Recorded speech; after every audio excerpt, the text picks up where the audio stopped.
मेहमानान गिरामी, ख़वातीन हज़रात, अस्सलामुअलैकुम। आज मैं यहाँ पर आपकी खिदमत में हाज़िर हुआ हूँ ऐसे मंसूबे जिसका 100% ताल्लुक़ अवामी फलाह व बहबूद से है और जिसके मार्ज़ वजूद में आने के बाद इस पूरे इलाके की न सिर्फ शक्ल बदल जाएगी बल्कि जो ट्रैफिक के रोज़मर्रा की ज़िंदगी में जो खलल पड़ता है वो इंशाअल्लाह इन मंसूबों की बदौलत बेपनाह उसमें कमी आएगी और कारोबार और ट्रेड और ट्रैफिक वो अल्हम्दुलिल्लाह उसमें बेपनाह इजाफा होगा। यहाँ पर जिस तरह के आपने अभी देखा, मैंने जिनका संगे बुनियाद रखा है, जैसे सॉफ्ट लॉन्च कहते हैं, इसमें एक मंसूबा वो अल्लाह ताला के फजल करम से जो बनने जा रहा है उसके ऊपर तकरीबन 20 अरब रुपए की लागत आएगी। एम आई राइट कैप्टन?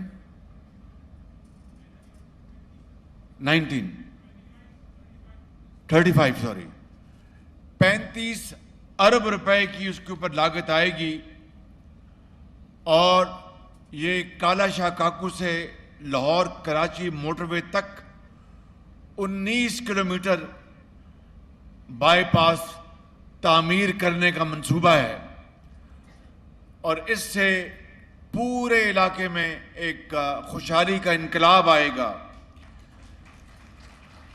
इसी तरीके से दूसरा मंसूबा लाहौर कराची मोटरवे सगिया रोड और मेन रावी पुल तक का तोसी मंसूबा है जिससे कि बेपनाह अवाम को उसका फायदा पहुंचेगा। और तीसरा मंसूबा अब्दुल हकीम मोटरवे पर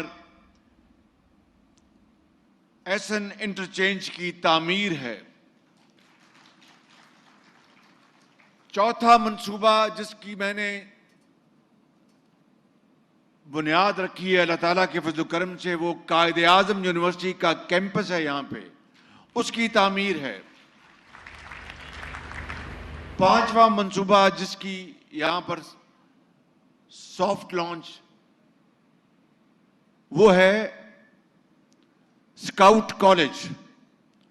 स्काउट कॉलेज का यहाँ पर उसकी तामीर है। और छठा मंसूबा जिसकी मैंने संगे बुनियाद तो नहीं रखा, लेकिन अभी मैं लाहौर में मीटिंग करके आया हूँ वज़ीर आला पंजाब और उनकी टीम के साथ, और वो मंसूबा इंशाअल्लाह उम्मीद है बहुत जल्द यहाँ से शाहदारा से काला शाह काकू मेट्रो बस का उसकी हमने एक्सपेंशन कर रहे हैं इंशाअल्लाह। और इससे बेपनाह लोगों को फायदा पहुंचेगा। जब शाहदारा से काला शाह काकू तक ये मेट्रो बस का आगाज होगा तो मेरे बुजुर्गों, भाइयों और नौजवान साथियों, ये है वो प्रोग्राम जिसकी यादें आपकी जहनों में समाई हुई हैं नवाज शरीफ के जमाने की। नवाज शरीफ को मैं पाकिस्तान की तरक्की और खुशहाली का मेमार कहता हूं। नवाज शरीफ को मैं पाकिस्तान में बिजली न होने के अंधेरे खत्म करने का मैं मेमार कहता हूं। नवाज शरीफ को मैं सी पैक मंसूबों का मेमार कहता हूं। नवाज शरीफ को मैं पूरे पाकिस्तान में सड़कों का जाल बिछाने का मेमार कहता हूं। मैं नवाज शरीफ को मैं पाकिस्तान को तरक्की और खुशहाली के रास्ते की तरफ तेजी से ले जाने का पूरा उसका सर पे सेहरा है।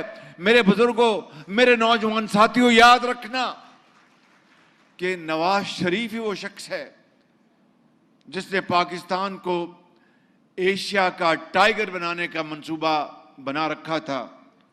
बदकिस्मती से, और मेरी बातें जरा गौर से सुन लें, बदकिस्मती से ये तरक्की और खुशहाली का सफर 2018 में खत्म कर दिया गया।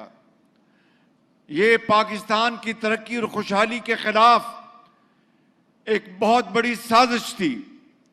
मुझे बताएं, अपने दिल पे हाथ रख के बताएं कि अगर नवाज शरीफ को ये 4.5 साल जो जाया हो गए, नवाज शरीफ की हुकूमत होती, PMLN की हुकूमत होती, तो पाकिस्तान कहां चला गया होता? आप इस बात का तसव्वुर कर सकते हैं कि नहीं कर सकते? मुझे बताएं जोर से भाई, जोर से बोले ना, जोर से। नवाज शरीफ वो शख्स है जिसने पाकिस्तान की तरक्की और खुशहाली का नक्शा बदल दिया था।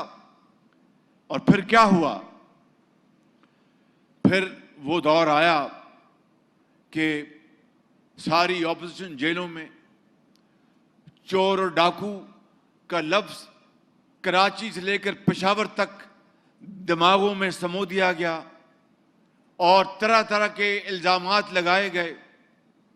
मैं अपनी बात यहां पर नहीं करना चाहता, लेकिन मजबूरन ये बात करना चाहता हूं कि आप की सिर्फ याद दहानी के लिए कि नवाज शरीफ वो शख्स था जिसको जेल में बंद किया गया।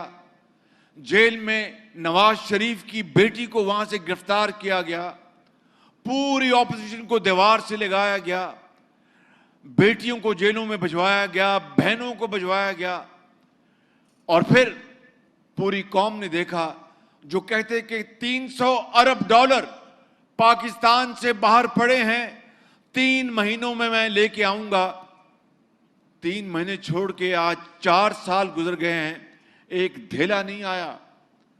मैं आपका हाफजा सबका बड़ा तेज है, लेकिन ये बातें आज इसलिए गिना रहा हूं कि दिल खून के आंसू रोता है कि ये शेखुपुरा, ये सिंध की वादियां, ये KP के खूबसूरत इलाके और पहाड़, बलूचिस्तान के संगलाख पहाड़ जो तरक्की की मंजिल की तरफ तेजी से बढ़ रहे थे, वो सारी तरक्की रुक गई।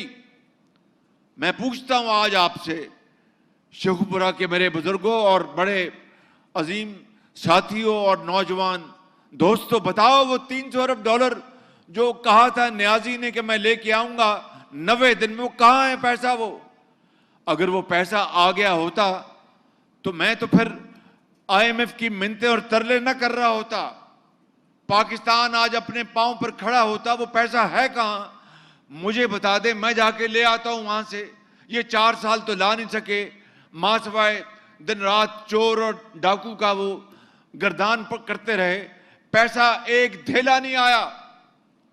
और मेरे बुजुर्गों, मेरे भाइयों, मैं आपको आज ये बताना चाहता हूं कि आज ये जो 190 मिलियन डॉलर का जो स्कैंडल है, मेरे खिलाफ भी ये इल्जाम लगा था। ये यहां पर मैं स्टेज पे खड़े होके अपनी सफाई नहीं पेश करना चाहता। वो अल्लाह ताला की जात है जो इंसानों को बचाती है और गुनाहगार मुझ जैसे खताकार लोगों को माफ करती है।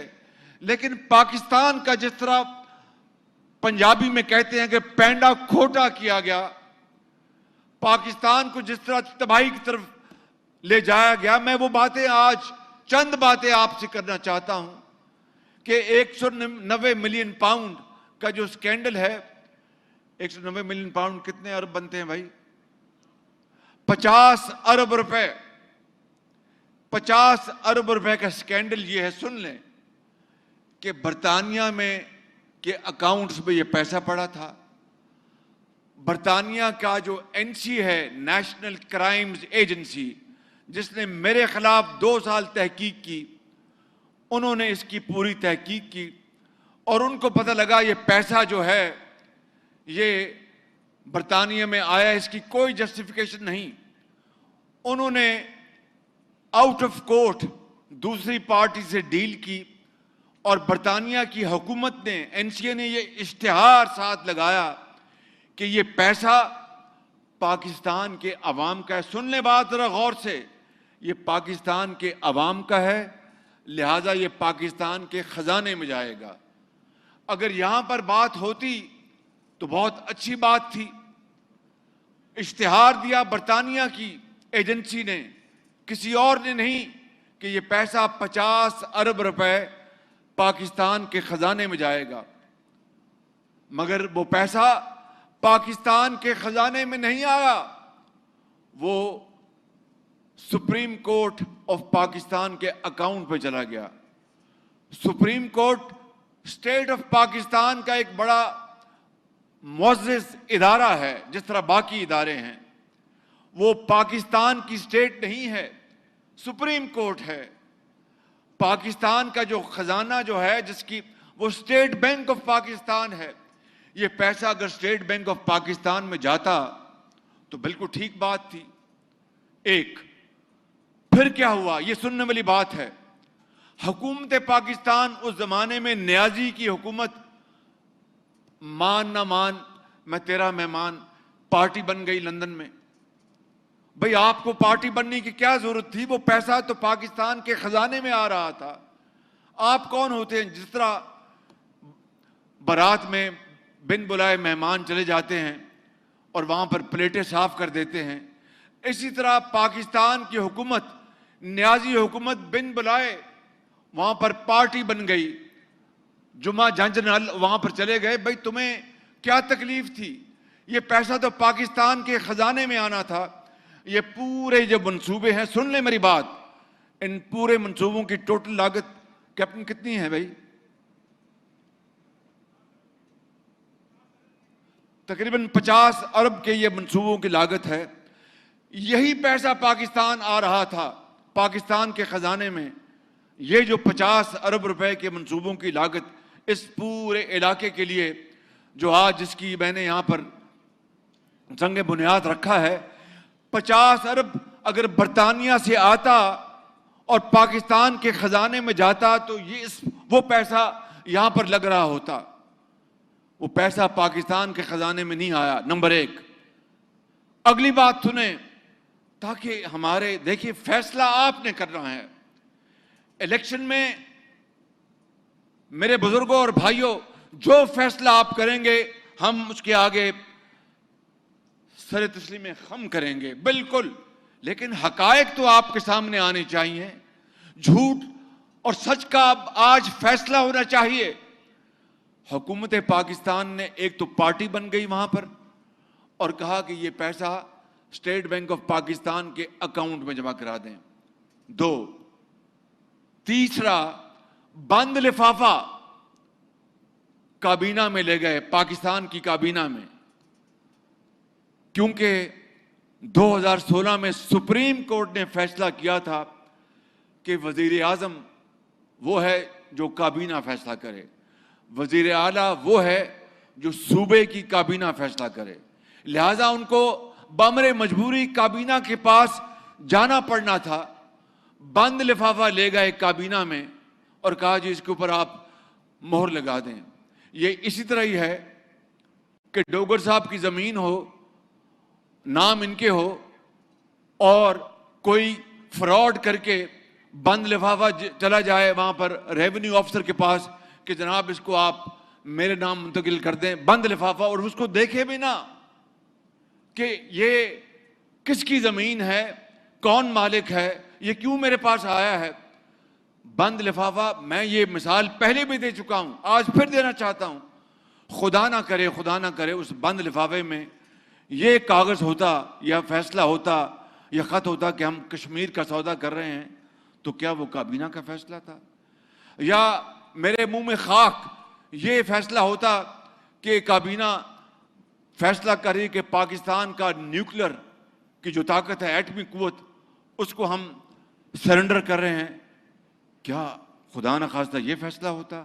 यानी काबीना ने वो न कागज देखा, न बहस हुई, बंद लिफाफा, और एक दो वजीरों ने जरूर बात की कि जनाब वजीर आजम हमें बताएं इसमें है क्या। उसने कहा इसकी फिक्र ना करो, बस आप इसके ऊपर आमना सदकना कह दो। ये है 190 मिलियन पाउंड का मामला।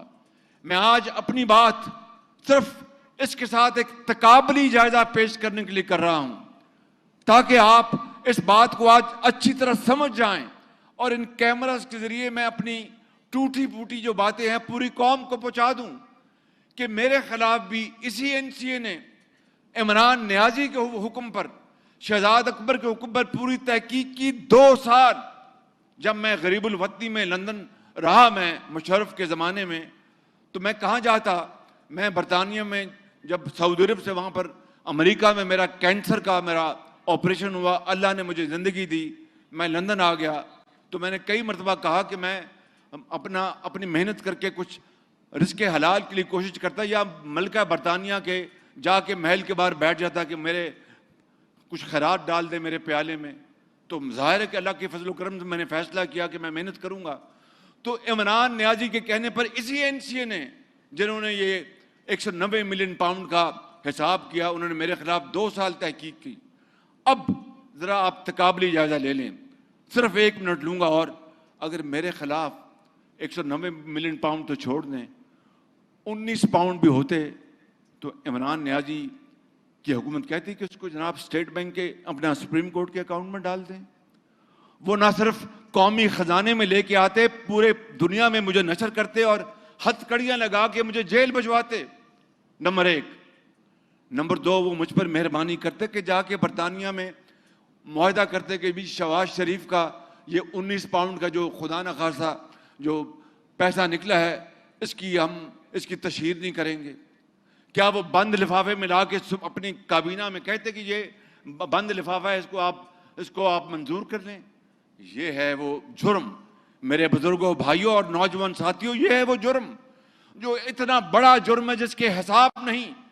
इसी तरह से इस कौम के जिस तरह दौलत को लूटा गया 4 सालों में, चाहे वो बीआरटी पेशावर है, चाहे वो मालम जब्बा है, चाहे वो चीनी और गंदम का स्कैंडल है जिससे अरबों खरबों रुपए पाकिस्तान के लुट गए, और दिन रात चोर डाकू।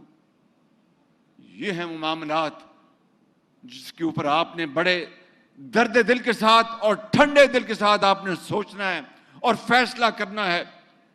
मैं आज ये बातें इसलिए कर रहा हूं कि अब इलेक्शन की आमद है और आप फैसला कर लें कि 2013 से लेकर 2018 तक नवाज शरीफ की क़यादत में इस मुल्क की खिदमत क्या हुई, और उसके बाद 4 सालों में इस मुल्क को किस तरह बेड़ा गर्क इसका किया गया। IMF के साथ जो मुआहदा हुआ है वो मैं जानता हूं कि किस तरह हमने दिन रात मिन्नतें की, दोस्तों को कहा, और फिर अल्लाह ताला ने करम किया और IMF के साथ मुआहदा हो गया। उसमें चीन याद रखना कि कोहे हिमालय की तरह हमारे साथ खड़ा रहा। सऊदी अरेबिया जो हमारा ब्रदर मुल्क है वो चट्टान की तरह हमारे साथ खड़ा रहा। UAE इमारात वो हमारे साथ चट्टान की तरह खड़ा रहा। और इस तरह हमारे दूसरे ब्रदर ममालिक हैं, कतर है और दूसरे ममालिक। लेकिन IMF के हवाले से इन 3 ममालिक ने पाकिस्तान का भरपूर साथ दिया। मैं आपको उस खुदाए बुजुर्ग बरतर की कसम खाकर कहता हूं कि मुझे बाज़ औक़ात रात को नींद नहीं आती थी कि अगर खुदा ना खास्ता हम डिफॉल्ट कर गए तो फिर इस मुल्क का क्या बनेगा।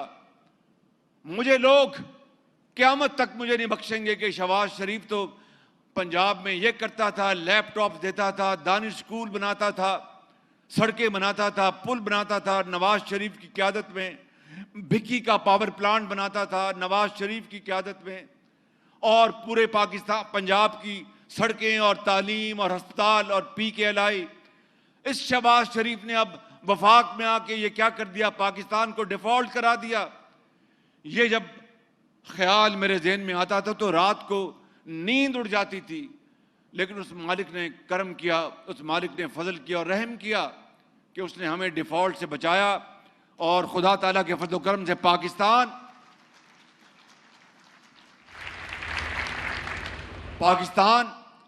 अब इंशाअल्लाह मैं आपको अल्लाह ताला के फजल करम से यकीन से कह सकता हूं कि अब पाकिस्तान अपनी सिमत में आ चुका है।